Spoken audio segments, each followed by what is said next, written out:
Magandang araw mga kapatid. So magbibigay na naman tayo ng aral patungkol sa salita ng Diyos. Ang main topic natin ngayon is mga idols. Yung mga ginawang image o iniidolo, mapatao man o mga imahe, pinagbawal ng Diyos. So, may mga tanong niyan at meron namang iba na ibang sekta ginagamit yung mga Bible verse of chapter na yan para manira sa ating Catholic faith. So babasahin natin yan at ibibigay ko sa inyo yung context, hindi lang mga Bible verse o mga dapat doon lang tayo nakabase, sapagkat ang context ang pinaka-importante, yung ibig sabihin o nilalaman ng isang chapter o words of God. So ito yung mga madalas na ginagamit ng mga bagong sekta na ginagamit ito upang manira para sa kanila kayo anib. Ngunit ibibigay ko sa inyo ang tunay na aral. So, katulad nung mga nakaraang video, gumawa ako nung tungkol sa imahe ng Diyos-Diyosan ng mga Ehipto. Nagalit ang Diyos at gumawa ang mga Israelita ng Diyos-Diyosan image. Natural, magagalit ang Diyos sapagkat hindi niya imahe ang ginawa ng mga Israelita, kundi yung image ng mga sinasamba ng Ehipto o yung mga Diyos-Diyosan, yung image ng demonyo. So, natural na magagalit ang Diyos. Pero, kung babasahin nyo ang buong Exodo, sa mga nakasunod nun, so, nakaraang video, napaliwanag ko na yan, sa Exodo 25-26 chapter, no, hanggang sa nagpagawa rin pala ng imahe ang Panginoon. Si Yahweh ay inutusan si Moises na gumawa ng imahe ng anghel. At yun yung tinatawag na Ark of the Covenant. Pati yung kinilalaman nun, yun yung image ng Panginoong Jesucristo. Nagawa ko na po yan sa nakaraang video ko. So, panoorin nyo na lang po. So, kaya nga, hindi porke nabasahan kayo ng konting Bible verse, maniniwala na kayo agad mga kapatid. Wag! Sapagkat, iba ang nag-aral, iba ang nagbasa lang. So, yan, yung mga bagong sekta, ginagamit po kasi yan para manira, para umanib kayo sa kanila. Pero, ang masasabi ko po sa inyo, ang simbahan lang po ang authorized ng Biblia. No, bakit? Sapagkat ang Biblia ay nagmula saan? Ang Biblia ay nagmula saan? Sa simbahan lang po. At ang mga apostol ng Panginoong Jesucristo saan nakalibing? Sa simbahang Katolika po. So, sila, mga bagong sekta, nagbasa lang ng Biblia, saan nagmula? Sa simbahan. At after nilang magbasa, hindi naman talaga tunay na nag-aral, ang ginawa, naninira ng Katoliko. Bakit? Para umanib sa kanila. So, that is common sense. That is really, really bad. Sapagkat walang tinuturo ang Panginoong Jesucristo na manira ka ng kapwa mo o manira ka ng pananampalataya ng iba para umanib sa iyo. So, that is very wrong. That is selfish and self-interest.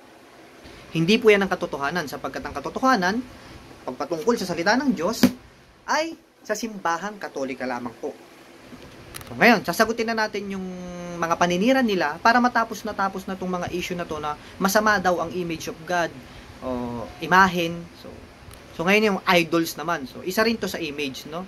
So, hindi kasi sila nag-aaral na naninira. So, sana mga kapatid, huwag kayong ma-offend, no? Buksan nyo yung kaisipan ninyo, try nyo ulit basahin yung mga binabasa ninyo, hindi lamang doon sa Bible verse o chapter. Basahin nyo mula umpisa hanggang wakas at pag-aralan po ninyo. Huwag lang po basta-basta babasahin mga kapatid. At ang pinakamaganda, kung talagang yan ang gusto nyong bagong sekta na tinayo ninyo, mas mabuti pang mag-aral kayo ng mabuti para malaman ninyo ang katotohanan at gumawa na lamang kayo ng mabuti sa inyong kapwa, sa inyong sa pamilya, at ipalaganap po ninyo ang katotohanan. Huwag po kayong pipili lang ng konting verses tapos maninira kayo. Bandang huli po, magsisisi po kayo sapagkat darating ang panahon, malalaman po ninyo ang katotohanan. Huwag po natin pairalin ng kayabangan na porke nagbasa tayo na ang madunong. No po, kasi kaya nga nababasa rin po sa Biblia na ang taong nagdudunong-dunungan na ibinababa ng Diyos, ngunit ang nagpapakumbaba ay inaangat ng Diyos at nag-aaral lang mabuti. So, punta tayo sa Gawa o Acts chapter 17 verse 29. So, punta tayo, basahin natin ha, ito yon. Ito po yung Biblia ko. Sapagkat tayo'y mga anak ng Diyos, huwag nating akalaing siya ay tulad lamang ng mga larawang ginto, pilak o bato na pawang likha ng isip at kamay ng tao. So, di ba? Tama naman yun eh. Tama yun kung tutuusin. Hindi dapat, dahil magkaiba ang Diyos, magkaiba naman yung imahe. Pero hindi ipinagbawal ng Diyos yun. At yung mga imahe ng Panginoon, imahe ng anghel, imahe ng Panginoon, banal po yan. Hindi yan sinabing banal, yan ang Diyos mismo. So, yan ay representation, kaya yan ay banal. Banal na imahe ng Panginoon. Sapagkat, ang nire-represent yan ay Diyos. Ito mga verses na to, ito yung mga binabato ng mga naninira. At saka yung iba, nagtatanong talaga. So, mas marami kasi yung naninira. So, ito naman, punta tayo sa Isaiah, chapter 42, verse 8. So, basahin natin. Isaiah, no? Isaías. Ako si Yahweh. Yan ang aking pangalan. Walang makakaangkin ng aking karangalan. Ang papuri sa akin hindi sa Diyos-Diyosan. So, yung mga bagong sekta, no, namimili lang sila ng mga verses para manira, para sa kanila umanib. Nililigaw nila ang marami. Pero kung babasahin nyo po yung context at saka pag-aaralan nyo nga po ang Biblia, mismo ang Diyos ay nagpagawa ng kanyang imahe, banal na imahe, sa Exodo. So, pati ang larawan ng mga anghel. So, kaya kayo mga kapatid, huwag kayong basta-basta maniwala na lang agad na mabasahan kayo ng konting Bible verse, maniniwala na kayo agad at lilipat na kayo agad, no? So, bago kayo lumipat sa ibang sekta mga kapatid, mag-aral muna kayo. At saka sa mga ganito katulad ko, ako ay Catholic faith defender. Why? Because ito ang ating kinamulatan, dito nagmula lahat. Ito ang may authority ng Panginoon Hesukristo, ang simbahan lamang. At dito rin natin makikita ang katotohanan, hindi yung sa mga bagong gawang sekta na yan, na ang layunin pa ay manira para umanib kayo sa kanila. So punta naman tayo sa Psalms o awit. Isa rin itong binibigay nila na may tanong din. So, sa 115, awit, chapter 115, verse 4 to 8. Babasahin natin. Ginawa sa ginto pilak ang kanilang mga Diyos. Sa kanila'y mga kamay nitong tao ang nag-ayos. Totoo nga at may bibig, ngunit hindi makapagsalita. At hindi rin makakita mga matang pinasadya. Di rin naman makarinig ang kanilang mga tainga, na hindi rin makaamoy ang ginawang ilong nila. Totoo nga, may kamay ngunit walang pakiramdam, mga paay mayroon din ngunit hindi maihakbang, ni wala kang naririnig kahit munting tinig man lang. Ang gumawa sa kanila at pati ang nagtiwala, lahat sila ay katulad ng gawang Diyos na ginawa. So, anong ibig sabihin nito mga kapatid? Ang pinapahiwatig dito sa context na ito, verses lang to eh. So, kung babahalhayin nyo yung buong context nga, doon nyo malalaman ng katotohanan na kaya sinasabi yan, kasi doon para sa mga taong literal na sinasamba na talaga yung rebulto at hindi na naaalala o hindi na sinasamba ang banal na espiritu ng Diyos. At ang pinakaayaw nga ng Diyos, yung nagalit yung Diyos, yung rebulto, imahin pa ng demonyo ang sinasamba ng mga tao. Pero kung rebulto at imahe ng Panginoon, nag-utos nga po ang Diyos na magpagawa ng rebulto ng imahen, ng anghel, pati yung Ark of the Covenant, yun yung imahe ng Panginoong Diyos. Nilalaman nun ay ang Panginoong Hesukristo, yung Ark of the Covenant. Pero ulitin ko, ang mga image na yan, basta image ng God at ng mga nasa langit, yan po ay mga banal. Sapagkat ang Panginoon ay banal. So, kung nagre-represent ay kanilang imahe, so yan ay banal na imahe. Kaya yan ay pinapahalagahan natin. Katulad na lamang ng mga graduation graduation picture, di ba? So, yung pumanaw ng magulang natin, tinatabi pa rin natin yung mga image nila kasi pinapahalagahan natin ito. Pero magkaiba kasi yung imahe ng mga magulang at ng dito sa kamunduan kaysa naman sa imahe ng Diyos. So, mas banal yun. Kasi imahe ng Panginoon at mga anghel. At kumpara naman dito sa mga idols, kunyari, maraming tanong dito, may tanong din na pagka nag-idol sila ng mga artista, tao, O kaya naman, pare, iniidolo nila, o yung humahanga sila sa talento ng isang tao, especially kasi sa mga artista. So, ang kasagutan po dyan, hindi po masamang humanga. So, kasi yung iba kasi, sabi nung iba ring sekta, naku, masamang humanga sa mga artista. No, that is hypocrisy. Kaipokrituhan po yun. Kung yun paghanga masama agad, no, that is not. Why? Magiging masama lang po ito kung ang sobrang paghanga mo sa isang tao na artista, nasisira na yung pananampalataya mo sa Diyos. Paano masisira? Maghapon magdamag ka ng nanood ng Netflix, maghapon magdamag ka ng nanood ng teleserye, hindi ka na nakaalala sa Panginoon. Doon po, pinagbabawal ng Diyos. Kaya po sa banal na kasulatan, meron pong pinagbabawal ang Diyos, may kinagagalitan, at meron din naman niyang pinahihintulutan. Katulad niya sa imahe, napakasimple. Nagpagawa rin siya ng imahe ng anghel, pati ng Ark of the Covenant. Yung Ark of the Covenant, no, yung nilalaman ng imahe ng Panginoong Diyos. Actually, mas maganda ngang humanga tayo sa tao. Bakit? Kasi, once na marunong tayo mag-appreciate ng kapwa natin, doon natin nakikita yung love, pagpapakumbaba natin sa ating sarili, na pag tayo ay marunong humanga sa ating kapwa, madali tayo maka-appreciate. Ibig sabihin, tayo ay mabuting tao. Why? Kasi kung tayo ay mayabang na tao, mahihirapan tayong humanga sa kapwa natin. Yung mga taong kahit maliit lang ang kagalingan na nakikita niya sa taong yun, pero pag magaling siyang humaga, ibig sabihin, nagpapakita na siya ay mabuting tao. Pero magiging masama nga lang ito pag labis-labis at sobra-sobra na yung paghanga natin at nakakalimot na tayo sa Panginoon. Halimbawa, sa mga imahe, yung imahe, talaga namang kinalimutan na natin yung banal na espiritu ng Diyos. Puro imahe lang tayo nakafocus, masama na po yun. Pero nga, kung imahe ng Panginoon at nagre-represent yun at inaalala natin yung banal na espiritu ng Diyos sa langit, dahil sa mga image niya yun, sa mga banal na imahe, pinahihintulutan po yan ng Diyos. At ang ayaw ng Diyos, yung ayaw ng Diyos, yung imahe ng demonyo, yung mga Diyos-Diyosan, na hindi naman talaga Diyos, imahe ng demonyo. At saka yung mga imahe ng ating Catholic, hindi po sila idolatry. Yung kumbaga, kasi yung kapatid, yung pag-idolatry, pinapalitan na natin yung Diyos. Pinapalitan natin ng Diyos. So, halimbawa, yung imahe ng Panginoon, ito na yung Diyos. So, hindi.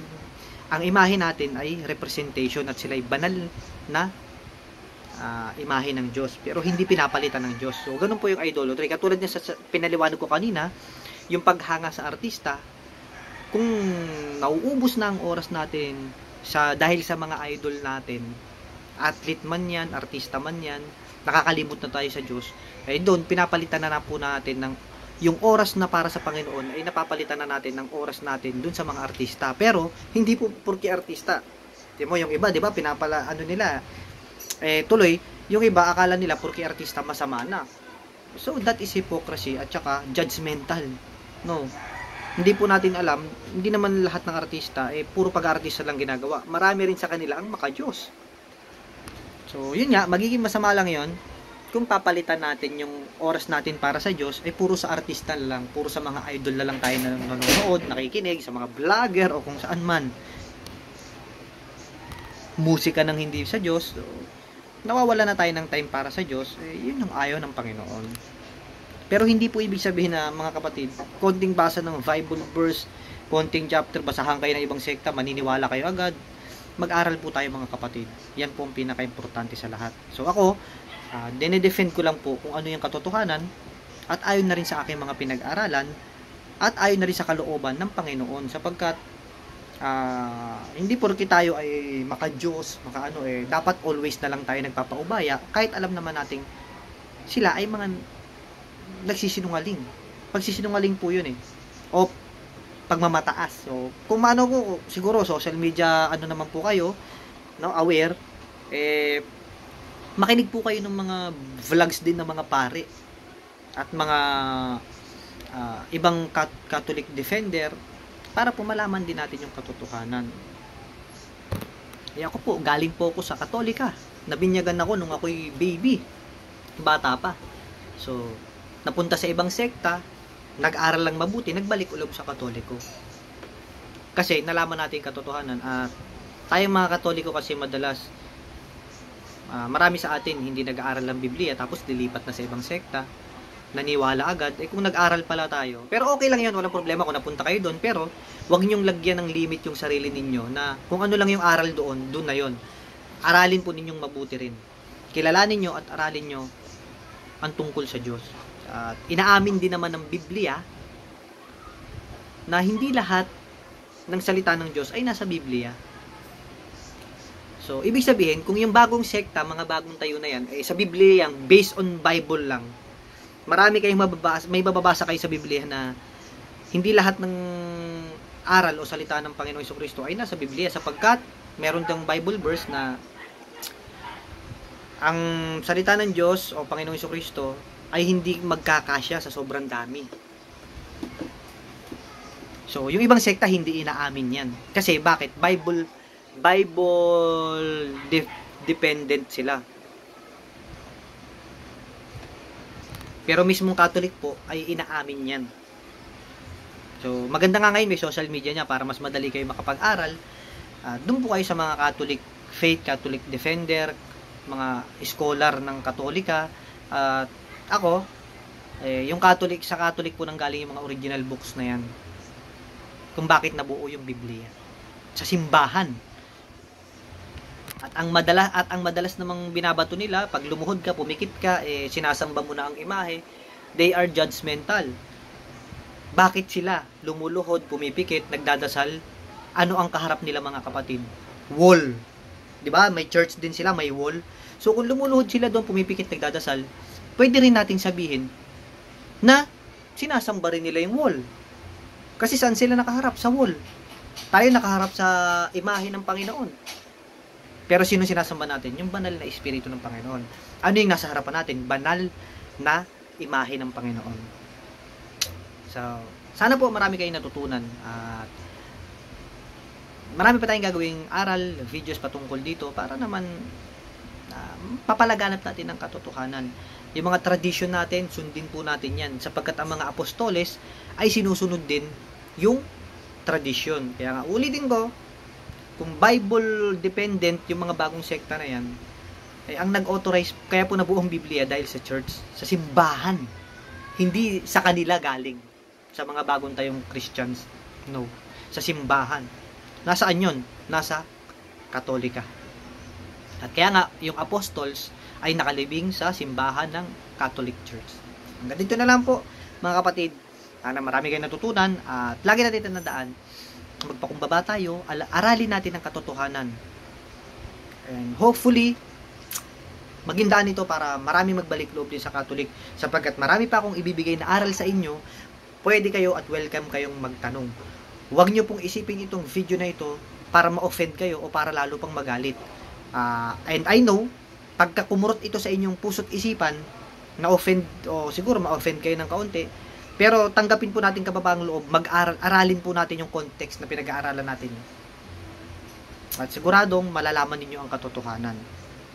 So, ulitin ko, hindi po sapat ang pananampalataya lang ng lubos kasi marami rin sa kanilang bagong sekta na sinasabi, manampalataya ka lang ay sapat na yon. Hindi po. Sapagkat ang Panginoon ay may rules and regulation din po. Hindi po, kaya nga may pinagbabawal siyang imahe, meron din siyang pinapahintulutan. Kasi may rules and regulation. Hindi po sapat ang pananampalataya lang. Dapat po sa atin ay maging masunurin, maging mabuting tao, yun, maging mapagmahal sa kapwa. So, marami tayong bibigyan na aral mga kapatid. Sana sa video ito marami kayong natutunan at maikalat nyo yung video na ito. Ano po, mag-follow and subscribe kayo sa aking YouTube channel at siguro itong video na ito ay may mapaplug ko pa ito after a month kasi po na-restrict po yung FB page at saka Facebook page. So, hindi ko alam kung may nag-report or may napindot na virus pero wala na po dahil super secured po itong account ko. So, hindi siya basta-basta. Hindi siya ma-hack.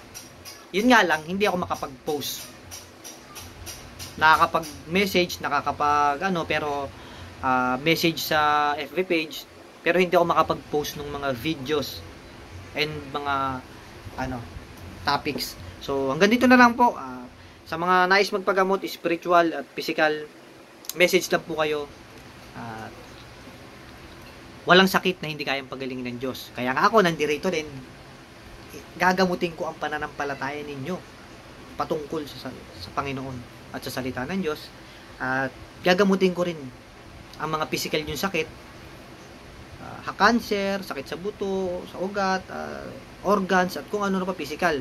Sakit ng ulo, simpleng sakit ng lahat po yan. May solusyon, may gamot. At sa naman, sa spiritual naman, mga kulam, barang, nabate, palipad hangin, sinumpa, at kung ano-ano pa, spiritual, na engkanto, minumulto, hindi makatulog, balisa, at kung ano-ano pa, lahat po yan kayang gamutin. Walang sakit na hindi kayang pagalingin ng Diyos. So, saan nagmula ang aking panggagamot at karunungan sa pagpapagaling? Siyempre po sa Panginoon. Pinag-aralan kong mabuti upang naaayon sa kalooban ng Diyos, kaya kayo gagaling. Spiritually, physically. So, yung faith naman, pananampalataya ninyo, gagampanan ko rin yan. So, kaya nga ito, gumagawa ko ng mga videos, mga aral patungkol sa salita ng Diyos. Kaya hanggang dito na lamang po. Maraming salamat sa inyo lahat. Naway pagpalain kayo sa pangalan ng Panginoong Jesucristo. At maging sa mga spirits, good spirits at spirit guides. Sila ay nakakatulong din upang kayo mapalapit sa Panginoon. Hanggang dito na lang po. God bless po. Amen.